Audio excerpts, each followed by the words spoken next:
a nigga now. Oh.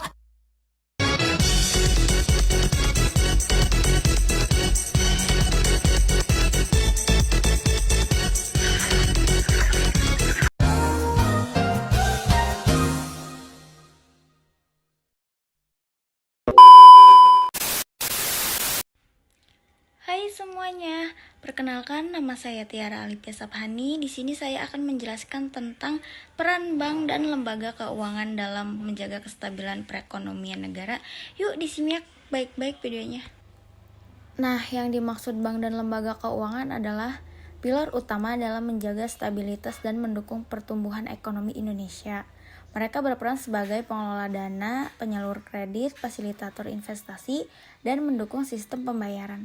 Selain itu, ada juga mereka turut mendorong inklusi keuangan, memperluas akses ke layanan keuangan, serta kontribusi pada pembangunan infrastruktur dan sektor usaha. Nah, di sini ada peran utama yang mencakup kebijakan dan instrumen dalam menjaga stabilitas sistem keuangan sebagai berikut. Intermediasi keuangan adalah bank berfungsi sebagai perantara antara penabung dan peminjam, mendukung investasi untuk pertumbuhan ekonomi. Lembaga keuangan non-bank seperti perusahaan pembiayaan dan membantu UKM mengakses dana. Stabilitas moneter adalah Bank Indonesia atau BI sebagai bank sentral memiliki tanggung jawab utama dalam menjaga stabilitas nilai rupiah dan mengendalikan inflasi dengan menggunakan alat kebijakan moneter seperti suku bunga dan operasi pasar terbuka. BI dapat mempengaruhi jumlah uang yang beredar dalam perekonomian. Stabilitas moneter ini sangat penting untuk menciptakan lingkungan yang kondusif bagi investasi dan pertumbuhan ekonomi. Pengelolaan risiko, lembaga keuangan juga berperan dalam pengelolaan risiko melalui berbagai produk keuangan, seperti asuransi dan derivatif. Dengan mengelola risiko, bank dan lembaga keuangan membantu individu dan perusahaan untuk melindungi aset mereka dari fluktuasi ekonomi yang tidak terduga, sehingga menciptakan kepercayaan dalam berinvestasi. Pemberdayaan ekonomi lokal.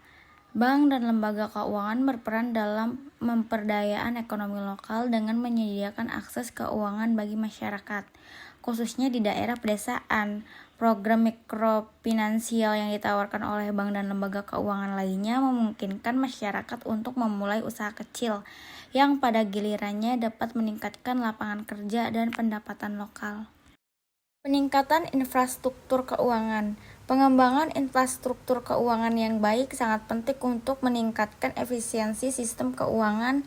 Bank dan lembaga keuangan berinvestasi dalam teknologi dan sistem informasi untuk memudahkan transaksi dan meningkatkan akses masyarakat terhadap layanan keuangan. Hal ini mendukung inklusi pesaing dan memudahkan masyarakat untuk terlibat dalam kegiatan ekonomi. Kepatuhan dan regulasi.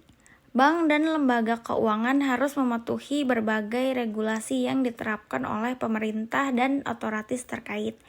Kepatuhan ini membantu menciptakan sistem keuangan yang transparan dan akuntabel, serta melindungi konsumen dari praktik-praktik yang merugikan. Regulasi ini baik juga untuk membantu menjaga kepercayaan masyarakat terhadap sistem keuangan. Di sini ada juga dukungan dalam situasi krisis. Dalam situasi krisis, seperti yang terjadi selama pandemi COVID-19, bank dan lembaga keuangan berperan penting dalam menyediakan likuiditas dan mendukung program pemulihan ekonomi melalui skema kredit atau bantuan keuangan. Mereka membantu menjaga kelangsungan usaha dan mendorong pemulihan ekonomi yang lebih cepat. Jadi kesimpulannya, peran bank dan lembaga keuangan dalam menjaga kestabilan perekonomian Indonesia tidak dapat dipandang sebelah mata. Dari intermediasi keuangan hingga dukungan dalam situasi krisis, mereka berkontribusi secara signifikan terhadap pertumbuhan dan kestabilan ekonomi nasional. Oleh karena itu, Penguatan dan pengembangan sektor keuangan yang berkelanjutan menjadi kunci dalam mewujudkan ekonomi yang stabil dan berdaya saing di masa depan.